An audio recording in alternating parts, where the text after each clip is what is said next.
Hey, it's Bill DeYoung. Welcome again to the Catalyst Sessions. We're having a good time doing this. I hope you're enjoying it from your isolation. We're happy to join you from ours. I'm Bill DeYoung. We're keeping our arts community connected. Today, very, very special guest.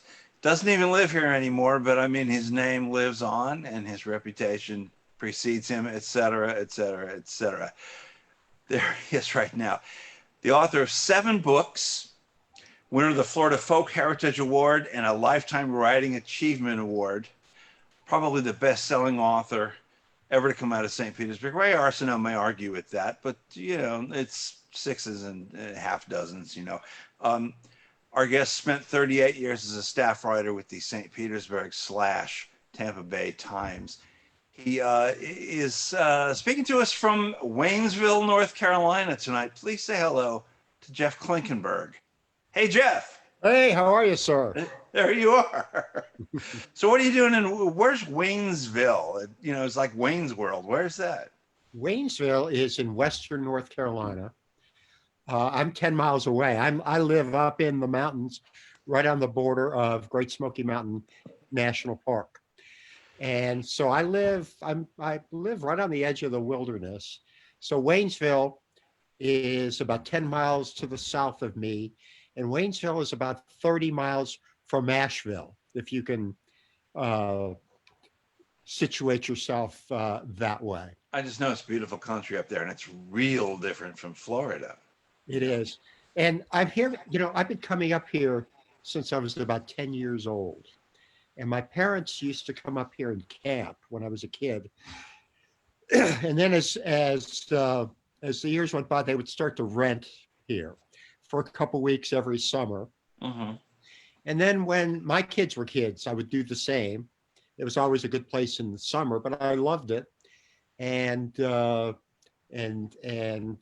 my kids take their kids up here. But I guess about 6 or 7 years ago, my wife Susan and I decided to buy a place here, and we did, and we used it as a vacation home for a few years and rented it. Yeah. But about a year ago, we moved here for good. And I certainly haven't abandoned Florida. I get down there 4 or 5 times a year to do book talks, to see my family, and to see lots of friends. And I'm still doing some talks for the Florida Humanities Council in different places in Florida. So Florida is in my blood, but so is this place, It's beautiful. But how do you deal with the winters, man? I mean, doesn't snow like that in Florida. Oh, son, I can tell you that this year they were saying, oh, it's been such a mild winter. But, I would step out on this deck where I'm sitting right now, and it'd be 8 degrees and snowing. And I'd say, oh, my God. But it's gotten... It's been below zero too when I've been here. So that's talk about the shrinkage factor where right. So it's a little bit startling. It's beautiful though. But I was happy when it started to warm up a little bit. It's still in the 30s in the morning. But then it gets up into the 60s during the day, and it's beautiful. And you know what I feel like, Jeff? I feel like we're a couple of old guys talking about the weather, sitting on a park bench here. Let me turn the clock back a little and look at my professionally written notes, which we did about 5 minutes before we went live. Something you told me once about your boyhood in South Florida, I got to tell you, always resonated with me. That you would spend all day, running around and exploring and chasing after reptiles, and your parents wouldn't miss you most of the day. I had my own version of that growing up in St. Petersburg. It was similar, not the same. There were still wild places right here in civilization. And I wondered if you think that's where your sense of like wonder and curiosity began. Like, what's out here? Right, good question. I mean, that really is yes, it did. And my dad really liked the outdoors. He was a piano player from Chicago. Both my parents were city people, but he fell in love with Florida right away. we lived in a house without air conditioning for 10 years. The first Uh, 10, actually more than that, the first 15 years in Florida, no air jealousy conditioning. windows, maybe. Yeah. Jealousy windows, my mother, you'd hear a shriek in the kitchen when she turned on the light because cockroaches were spilling out of the silverware drawer, right? So it was Oh, those are the days. the Niagara Falls of the kitchen. My mother hated Florida, but she was just a real. She was a great storyteller. She had that Beatrice Mary Grace O'Donnell. She had that Irish thing going, Oh yeah. and she would go down the street, come back. She'd be smoking that Pall Mall, be hanging there, and she'd say, "Let me tell you what I found out." And she'd spin these stories about the neighbors. So I got that from her, and my Yeah. love of the outdoors from my dad. And you're right. And it was Miami, not St. Pete, but Miami still had the wild places. Yeah. And, we grew up at a time where, you know, there was no such thing, as far as I know. There were no helicopter parents. Mm, my yeah. my father would joke, "Here, I'm going to pack your lunch in a road map." But Hey, Joe, can we bring up that first picture while Jeff is talking? so anyway, Keep talking. Maybe not. Yeah. so I was, down at the canal and under the bridge and doing all kinds of stuff that should have gotten me killed. Yeah. Oh There yeah, you go. there's my dad. That's in Key. He had a summer gig in Key West when I was He was a 5. piano player. Yeah. He's a piano player, yeah, Yeah. and it was a really good one. What was his And stage name? Ernie Bergen, Ernie Bergen. yeah. And his hot and tots, man. I like that. So in Chicago, he had what he called an orchestra, which was usually 4 or 5 guys, playing Yeah. a lot of big band and whatever. I still have his fake book. Do you know what a fake book is? Oh, It's a sure. Yeah, yeah. so Live and die by the fake book when you're a musician.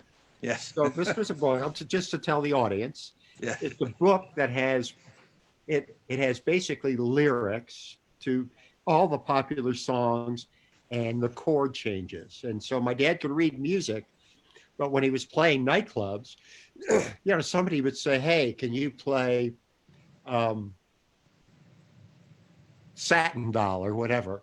Yeah. And he could turn the page, and there would be the lyrics, and his ear was so good he could just play the melody and all the chord changes and sing along. So I still have that fake book of his. Oh, that's cool. I I- admire people who can do that. Yeah.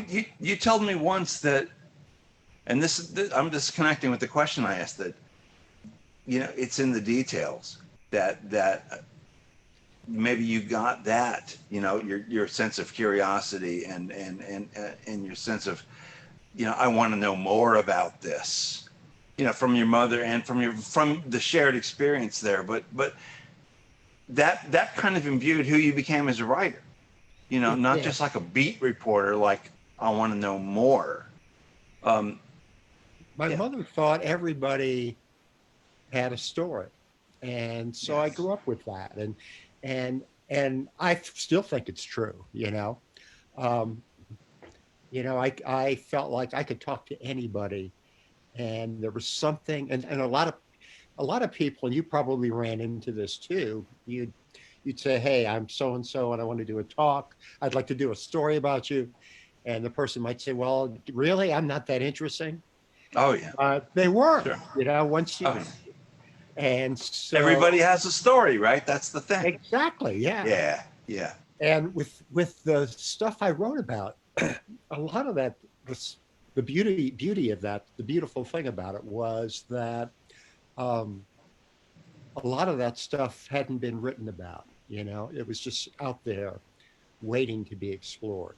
You know, there were some people that I admired as writers uh, when I was a kid down in Miami, but uh, uh, with a couple of exceptions, I mean, they didn't have, say, the skills Mhm. to pull things off.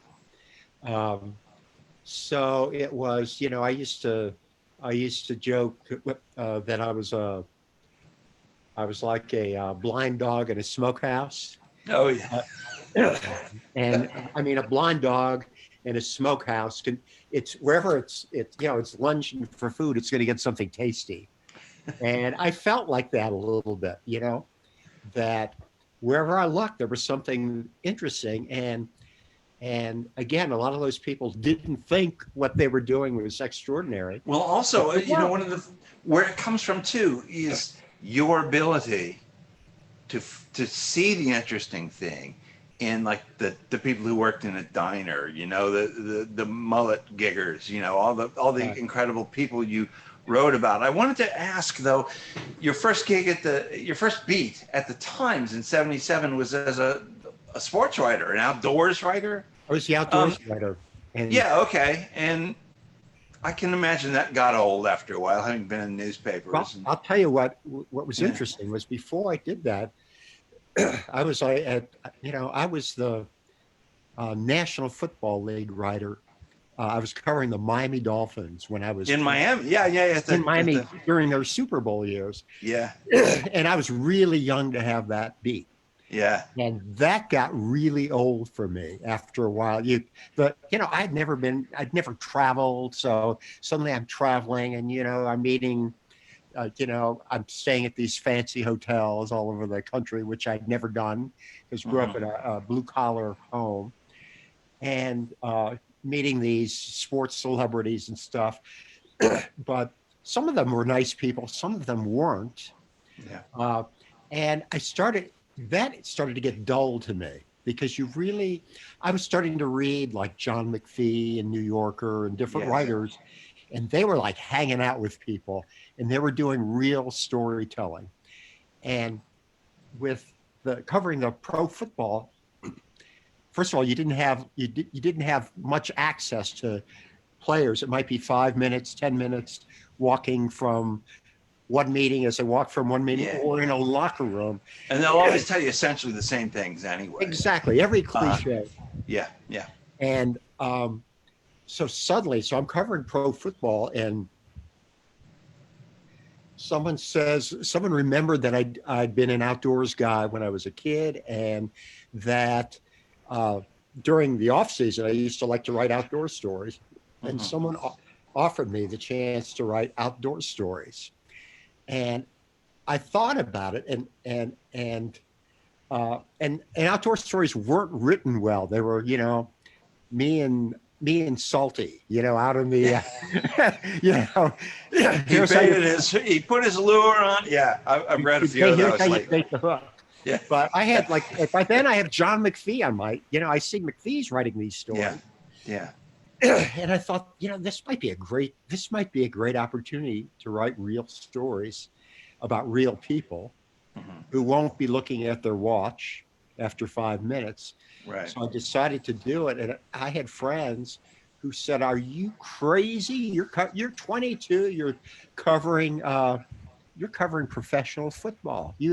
There's no greater beat for a sports writer in Florida at that Hmm. time." So I did that in Miami for 3 or 4 years. Not well. All my ambitions were I wrote some good stories, but they wanted like 6 stories a week back then, and you just couldn't write well. You couldn't travel, you Keep couldn't hang cranking out. them out. Yeah. Yeah. But Eugene Patterson, who was the editor of the St. Pete Times, Oh, and sure. Hubert Meisel, who was the sports editor, Yeah. they offered me this job where I would just have to write a couple of times a week. And I was going to get on the front page, and I was going to have an artist work with me exclusively, a guy named Scott Eastand, you might Hmm. remember. And I thought, wow, this would be great. So I did that for a couple of years at the St. Times, and I enjoyed it. Though then I started to feel like I've written this story before, Yeah. the Tarpon Roundup story, Oh, yeah. I was reading and those today. For this thing. Yeah. I started to think, well, Yep. what do I like about writing about the outdoors? What can I do to sort of expand on it? And there was a guy at the Miami Herald who I really did admire, who was a wonderful writer for years. His name was Al Burt, Mhm. Burt, and he used to write for Tropic Magazine. Who wrote a column called Al Burt's Florida, and where he traveled around. He had some physical disabilities which didn't allow him to like wade in swamps and stuff. But he was a wonderful interviewer. He was a front porch interviewer and a Mhm. very elegant writer. And he was getting ready to retire. And I called him up. And he was really encouraging. Uh, he encouraged me to kind of continue this kind of writing in Florida. The stuff that normally just falls through the cracks, You knew you were right, though. You knew yes, that was the thing. And yes. that counts for when you started switching gears at the Times, though. How did they react to it? You tell them about Albert. You tell them about, Yeah. I don't know, Well, Ray Washington. what It, it, happened was yeah, the Atlanta Constitution Journal, or the Atlanta Journal Constitution, yeah. AJC, AJC. called me up Yeah. and invited me up for a job interview. And they wanted me to be what they called the Georgia Rambler. And I was going to do the Albert job in Georgia. With a banjo, right? Yeah. And I was going to take it. I went up there 3 times. You were already at the Times? I was the outdoors writer at the Tampa Bay Times, or St. Nice. Times, and I Yeah. went to Atlanta 3 times uh, to talk about this possible job, and even looked at property. And Gene Patterson, the editor of the Times, said, "You can't." And he had worked there too. He'd won a Pulitzer there back in the '60s for his civil rights columns. He said, Yeah. "You just can't go. You know, you got to stay here, and we'll make it worth your while to do it. What do you want to do?" And I said, "I want to be the Florida Rambler." With no banjo. What do you want to do? God, remember when people would say that? Yeah. That's So man. it was, and it was. I did it a long time. I was never really. There were times, and you were in the business too, where you sort of get burned out. You have to reinvent Oh yourself. yeah. Though you Yeah. still have to keep writing stuff, Oh yeah. You never know. You never stop. but for the most part, it was just the most unbelievable gig. Traveling from Key West to Pensacola, and I could write about anything, Bill.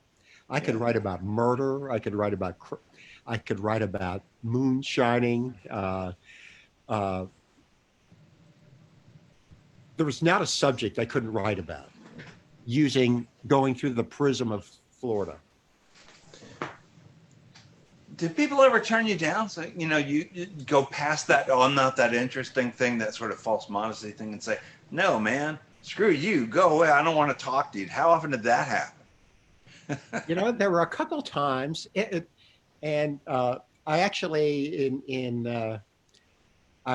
the famous story, and you may remember this guy from growing up in St. Pete, but there used to be this guy who hung around the waterfront, who was uh, over 7 feet tall. I know this story. It's in one of your books. It Yeah. is, yeah. Oh, tell us. Yeah, yeah, yeah. So I used to see him out there, and he'd have a shopping cart and a gig, and he'd be gigging mullet and sheep's head, and then he was selling his fish someplace. Yeah. And so I saw him one day, and I didn't talk to him, and then I decided, well, gosh, I need to write about this guy. Yeah. And then I couldn't find him anymore, so I started asking around, and somebody would say, well, he hangs around at Mastery's bar. So I went to Mastery's bar, and Leigh Mhm. Mastery was alive then. He said, "Oh, we call him Slim. I don't know what his real name is." And I had to throw him out of here because he pulled a knife on a customer or whatever. And you still want to find the guy. Yeah. So I have messages out there So one night I'm out there, I drive out there, and there he is. Yeah. And I got a Volkswagen van. I park my van there and sort of sidle up close to him where he's gigging. And I said, "Excuse me, my name is," and he says, "I know who you are. I'm not talking to you." I said, "Well, you know, here's what I want to do." And And he's hovering over you a oh foot my or two, right? God, yeah. And he said, "F off," Yeah. And of course, I'm looking at his fillet knife on his belt, and I decided, well, he's giving me some good advice here, so I will. So, years later, decades later, when the new pier was going to be built, I thought, you know what, maybe I'll write this now. And I assumed he was dead, but I really didn't know anything. And I started this search again. And it wasn't all that I worked on at the time, but every once in a while I would meet somebody, I would ask, and eventually I did find out who he was. And that story is in the book called Alligators in B Flat. He was my Moby Dick. He was the one who got away. Never talked to you though after that. Was that the only encounter you ever had with the guy? Yes, yeah. Where F you were his only, or F off were his only words to me. But so just like everybody we've ever known, he was a complicated, tormented. You got into his background, I know. Yeah. Oh yeah, because I found his sister and friends and whatever. And that's in Alligators and B Flat. Your, not to butter you up because you don't need it, but your gift, I always thought was to take ordinary people doing ordinary things and just give it to us in an extraordinary way, and even the most mundane. You actually, reading through your books, you wrote about a couple of people that I encountered over the years, and I would never have seen it. I would never have been able to dig for that story and been able to tell it in, such an engaging way. You know what? Right now, because I'm looking at the time, I know what I want to do. I have another picture I want to bring up, and do this for me. If you just tell this story, if you don't mind, because I love this. Joe, can you do the Trooper Stone photo? Now, Jeff knows what it is. Do you know what? And it might be a little, I don't know. Yeah, I don't know if Joe's even there. Oh, this usually means, there it is. Can you just take a minute and tell the story? Because I love this story. This is one of those serendipitous things that you So for years, right? I mean, every time you went and pumped your gas, you would see this label on the gas pumps. And I would look at it, and that's a scary ass guy, right? So and I'd see it. He was just part of the weekly landscape when you were filling your gassing up. So one day I'm up in the Florida Panhandle writing another story. Yeah. And it was late in the afternoon. I started to run short of gas. I was in the sticks. I started to worry. It was hot, but I turned off the air. I'm trying to conserve gas. And I basically rolled into this gas station it's called East Point. It's a little bit east of Apalachicola. It's a little tiny town.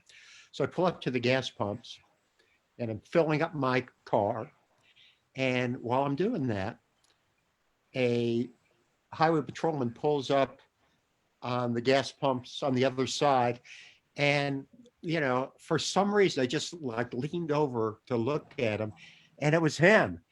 And I thought, holy, as far as I knew, he was an actor. How was the guy in the picture? Yeah. So he's in the picture. Yeah. And so I thought, oh God. So naturally I went over there and I just told him what I told you. Yeah. And he was a former Marine who ironed his uniform every day, his highway patrolman uniform every day. Took and it seriously. Yes, sir. Yeah. And it was yes, sir, and no, sir. And I told But he looked just like the picture, right? With the hat. And I actually, thank God I had a camera, to take the picture, because people wouldn't have believed me. And I said, and, Trooper Stone, right? That's what his Yeah. name was. Yeah. And I said, Mr. Stone, where I come from in St. Petersburg, people deface your picture. And they put it like an arrow. It says Hitler, on it, Yeah. or I'm gay, or something like that. So I told him Like that. junior high school. Yeah. Right. Exactly. Yeah. Yeah. Yeah. So he said, I've heard that, sir, but up here people are polite and this is a family place. But anyway, he was Mhm. just he was delightful to talk to, because he was like so straight, And so I wrote that, I wrote it up just like we just talked about it. And I remember when you told me this story once, I thought it was so funny that I hadn't read it and I had to go back and find it. And you know, it was totally worth it. I wrote lots of stories in my life, and like that's one that everybody people seem to remember. How many stories you figure you wrote? How many of those real Florida columns Oh, God, that's a good question. Fewer as the years went by, but uh, back when I started, when you started, you were expected to write 5 or 6 a week, when Oh, I was sure, a you young cranked guy. them out. I do that now for the St. Pete Catalyst, don't I, Joe? Yes. So, but anyway, I Yeah. wrote a lot of them. And when I drop by the University of Florida and I do a talk, journalism talks, Mhm. uh, Mike Foley, who Oh, was yeah. the executive editor at the Times, I remember he Mike very always well. Sure. wants me to talk about Trooper Stone and just the idea of of paying attention. You have to pay attention uh, to do this work well. You have to notice what's in front of you, um, and you have to notice and you have to notice stuff that is out of place too. Yeah. What makes this unusual. So he was certainly one of those. I mean, it was one of the. I knew I would never win the lottery. After that, because Mhm. I had my luck looking over there and seeing that guy Well, on the other your side. books and the columns, they're full of such extraordinary, just a lifetime of adventures. Were you, it's been what, about, was it 2014 when you left the Times? Yes, yeah.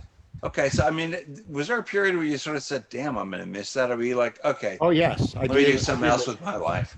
You know? And I really enjoy talking to those people, and I did quite a bit of freelancing for 3 or 4 years after that. So Yeah.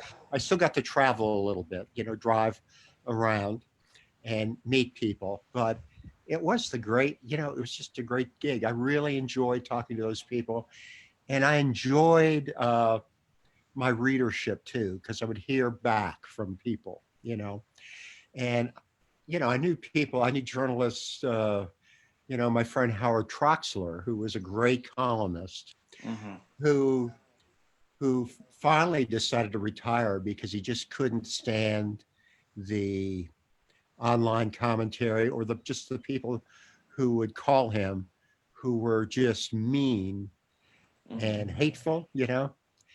And I just rarely encountered that.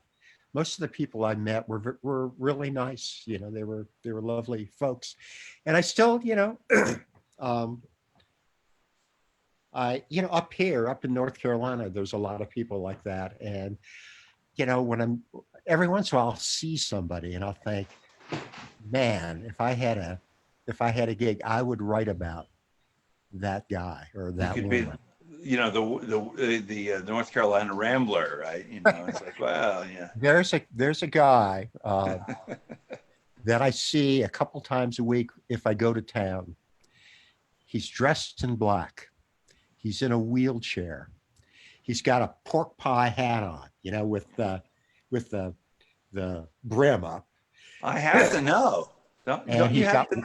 he's got one leg, and he's in this wheelchair, and he's going down the middle of roads where people are going by at 45 miles an hour.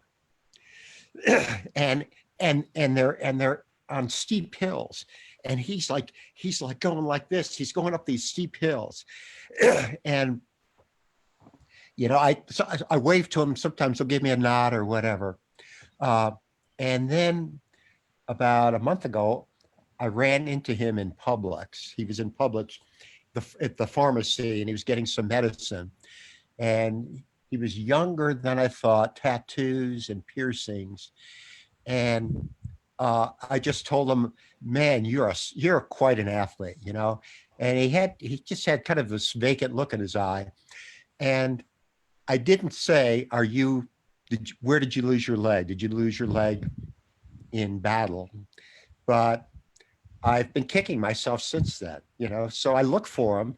And if I have that opportunity again, I'll ask him. And I may not write anything about him, but it's really cool when you, I used to love these stories that were just right in front of you, but nobody wrote about them. Slim was one of them. That tower in Tampa, what is it called? It's not Silver Tower. Yeah, the tower there. Not Clock Tower. No. The tower that's if you pass it when you're on. That's on 27 or something. On I-275 when you go through Tampa, it's near the zoo, and you see it on the. If you're going north, you see. Oh, the tower that had like a big, like Sulphur somebody Spring. shot a cannonball at it or something. Yeah. Sulphur Yeah, I remember Spring, that one. And years What was ago. the deal? It was like Disney World there. That was part of this Disney World thing. But I wrote about it. But I like to write about things, people you see every day, but maybe you just take them for granted. And that guy the guy who was dressed in black with one leg would be one of those people that, I would write about. And I've seen a couple of those. I've seen a couple people just when I'm driving around or on my bike. I think this would be interesting. He would be once a storyteller, always a storyteller. You're not writing anymore now. You're just kind of kicking back and enjoying retirement. Well, I burned out a little bit from the middle of 2018 to the middle of 2019 with my last book, Son of Real Florida. Yeah. When I was going out there and promoting it, and so I did 50 talks. In a year from South Florida to Pensacola while I was sort of living up here. So I put 25,000 miles on my car, and I enjoy talking, as you can see, but I just sort of I finally finished, and I had, I was exhausted. And I just, and I was at this place where I wanted to be, but it took me a while to settle down. I mean, I went into yard projects, where I was, cause I live in the woods and there was a lot of stuff that never had been done. Yeah. And I kind of worked myself to exhaustion a little bit. And so I haven't done anything. However, I've been doing these outlines of short fictional stories that I would like to write based on growing up in South Florida when I did civil rights, the Cuban Missile Crisis, terrible racism, but wonderful people. And I'd just like to see what I could do with that, Oh yeah. Yeah. So fiction writing scares me. I haven't gone there yet because I'm afraid I'd really suck at it, and my family or my friends would be going, yeah, Bill, that's really and that reaction you get from people, yeah, real good. Well, and some of them are, pretty excuse me, pretty black, pretty dark. That sounds really interesting. But some of them would be kind of funny, but So I've got those, and now I need to really get off my ass and do them, you know? Well, let's get off this interview. You can go work on it because we're actually just about out of time anyway. You got time to go work on it now. I was saying before, once a storyteller, always a storyteller. And I had this great thing where I was going to bring it around and say, you're just like the little kid looking for things under rocks while you're out in the woods and around Miami, you know. And boy, it was full circle from the beginning of the interview, you know. And you know what? I still do that. I still kick rocks over because I always think there's going to be, I don't think there's going to be any gold coins, but I always think, well, I'm going to find a snake or a salamander or something like that. You know, you just want to see what's there, you know? Well, that's so you. What a Yeah. way to say goodbye. Thank you so much, Jeff. And Anytime, Bill. I always enjoy talking to you. oh, same And here, my friend. Same here, my friend. And so give next our time I best to get down Susan. there, Sorry? I'll do that. Next time I get Yes, down there, let's get together. absolutely. Let's raise one. Yeah. Thank you again. And well, thank you 3 times, I guess. Take care, buddy. I'll talk to you soon. Okay. Thanks, Bill.